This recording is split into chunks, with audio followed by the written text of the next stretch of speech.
Neymar m'évoque ces gamins insupportables qui vont chercher des noises à tout le monde dans la cour de récré avant d'aller pleurnicher dans les jupons de la maîtresse quand ils finissent par prendre une torgnole bien méritée. Voilà le genre de punchline plutôt bien trouvé, mais aussi assez clivante que nous sert le livre Je suis l'arbitre masqué, sorti en mai 2018 aux éditions Hugo Sport. Cet ouvrage, dont l'auteur est anonyme bien sûr, nous raconte l'ascension d'un arbitre du milieu amateur français à l'hymne de la Ligue des Champions. Tout au long de ce livre, on découvre les vrais problèmes que rencontrent les arbitres, entre parfois la violence physique de certains terrains de district et les violences psychologiques dans les hautes sphères, entre présidents, entraîneurs et joueurs, voire même les instances qui les poussent au mutisme, les empêchent de se justifier et de communiquer. L'auteur nous dit il y a définitivement quelque chose de pourri au royaume du football français. Ce constat est partagé par l'ensemble de la communauté et c'est bien sûr pour cela que l'on nous intime de la boucler. Nous sommes la grande muette du foot hexagonal astreint au silence au même titre que les gendarmes. Ça fait mal. Je ne vais pas rentrer plus loin dans ces questions car je n'ai pas l'expertise pour en débattre. Et je ne veux pas aussi trop vous en révéler, tant ce livre est extrêmement intéressant sur ces points, sur le fonctionnement du foot français et de l'arbitrage, donc prenez la version complète, vous allez vous régaler. Bien sûr, on pourra reprocher à cet arbitre d'être resté anonyme, mais quand on lit le livre, on comprend vite le problème que ça pourrait générer pour lui, ses proches, mais surtout ses anciens collègues proches.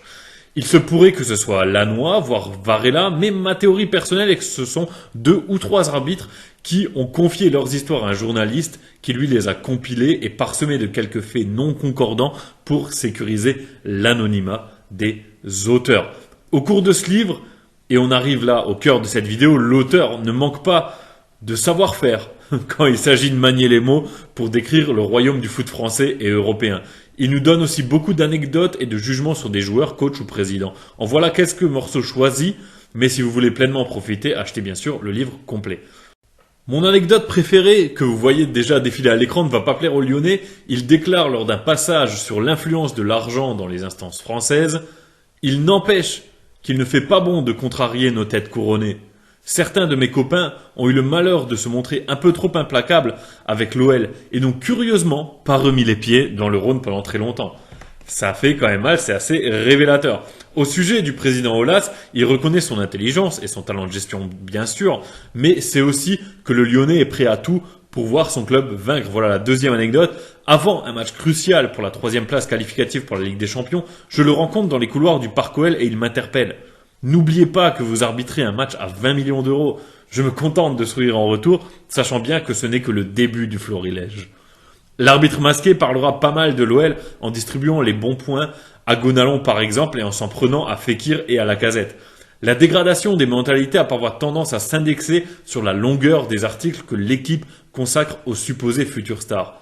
À l'instar de Nabil Fekir, il y a ceux dont le périmètre crânien augmente à vue d'œil, comprenez là bien sûr la grosse tête, comme Alexandre Lacazette, mystère de la formation lyonnaise. Attention cependant, ne pensez pas qu'il n'y ait que l'OL qui reçoive les foudres de l'auteur, le président nantais en fait également les frais.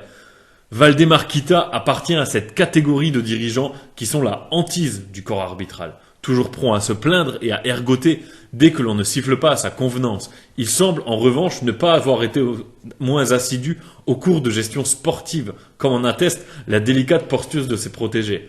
Mais il se rattrape en donnant le maximum dans le harcèlement arbitral.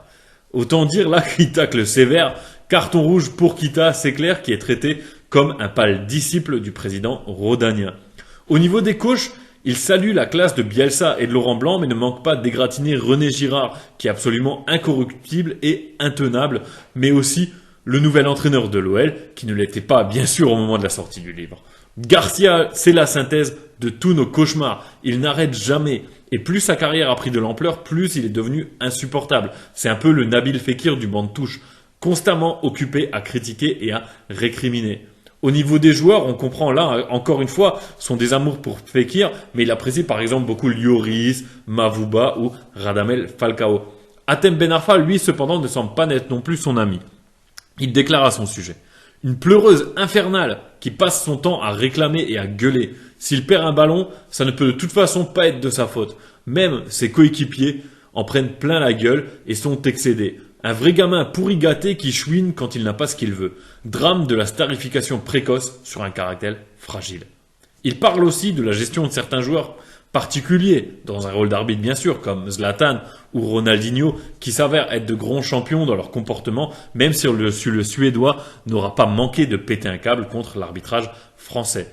En tout cas, dans ce livre, et pour toute personne jouée au foot, on connaît bien sûr la limite à laquelle on peut parfois arriver au niveau de la fatigue dans un match et tout ce que ça peut générer. Pétage de plomb du côté de joueurs, ça arrive, mais aussi plus rarement du côté des arbitres. Tony Chaperon, lui, peut en témoigner. Notre arbitre masqué déclarera d'ailleurs à son sujet.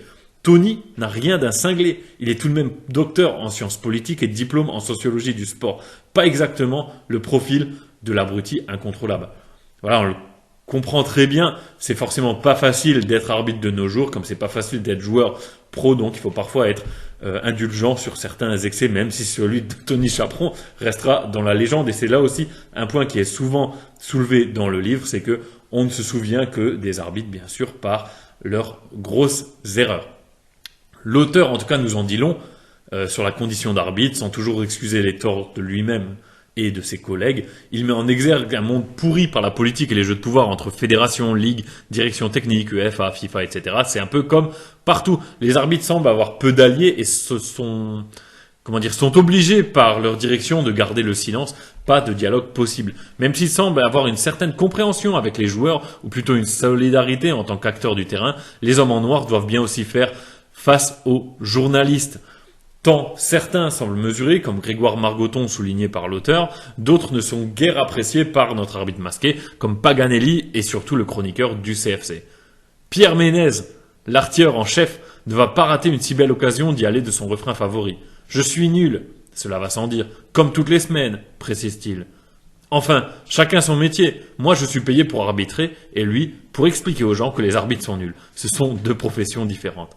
Pas mal, hein, la répartie.